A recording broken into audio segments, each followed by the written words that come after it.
until finally it's close enough and slow enough to gently touch on the surface of the moon. At that time, the team will regain control and we'll start the preparations for the surface operations phase. So just before we start the landing phase, we are about 100 kilometers above the surface of the moon, and then we start our first phase of the landing, which is the deorbit insertion. This is a very short fire from the lander, which basically tries to bring us closer to the surface of the moon. We come to around 18 to 25 kilometers to the moon. And once that finishes, we start the second phase of landing, which we call the coast descending phase. In this phase, the lander is basically just coasting around and trying to get closer and closer to the moon's surface. And then, right about when we are closest to the moon, which is around 18 kilometers, we start the third phase, which is the braking burn phase. This is the phase where we try to reduce the horizontal velocity as much as we can. We were going very fast, so we fire all of our thrusters, we burn very furiously, and then we try to reduce it as much as we can.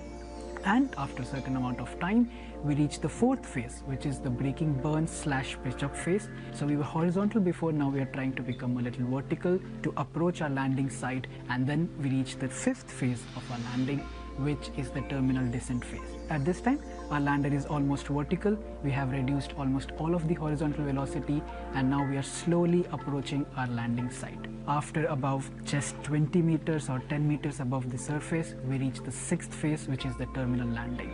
At this point, we cut off our main engines and we are only landing slowly with the assist thrusters and trying to land as softly as we can on our landing site.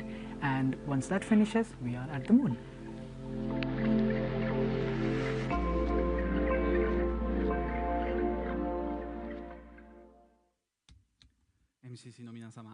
Thank you everyone at the MCC. By the way, we have a total of 6 payloads of our customers on the lander and the rover. The first one we are introducing is the Tenacious micro rover developed and manufactured by iSpace Europe in Luxembourg with the support of the Luxembourg Space Agency. If this mission succeeds, it will become Europe's first lunar rover to drive on the moon. Next, we have a water electrolysis device from Takasago Thermal Engineering, also loaded onto Resilience. One of iSpace's key missions is to explore and eventually utilize lunar water resources. The hydrogen and oxygen produced through water electrolysis converted into liquid hydrogen and liquid oxygen can serve as a critical energy source in space. Resilience is also carrying a payload developed by National Central University in Taiwan, a device that measures radiation levels in space and on the lunar surface. This data will help improve the design of electronic components which are heavily affected by the space environment. Furthermore, there's a payload developed by Euglena, a company engaged in algae research and development. This experiment focuses on algae growth and could contribute to future food production in space. Resilience isn't carrying just specific payloads, it also includes cultural and artistic objects. Resilience carries a GOI Universal Century Charter Plate created as part of the Gundam Open Innovation Project led by the Bandai Namco Group. And finally, as a payload on the Tenacious rover, there's a small red art object called the Moon House created by a Swedish artist. In addition to the payloads mentioned above, Resilience is also carrying a memory disk from UNESCO designed to preserve humanity's linguistic and cultural heritage. They are transporting quite a variety of things.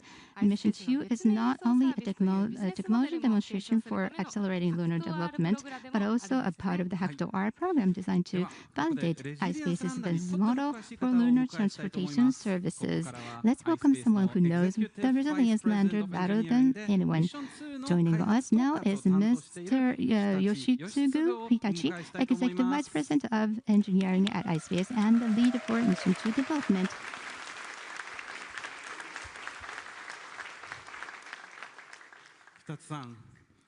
Mr. Hitachi, good evening or good morning.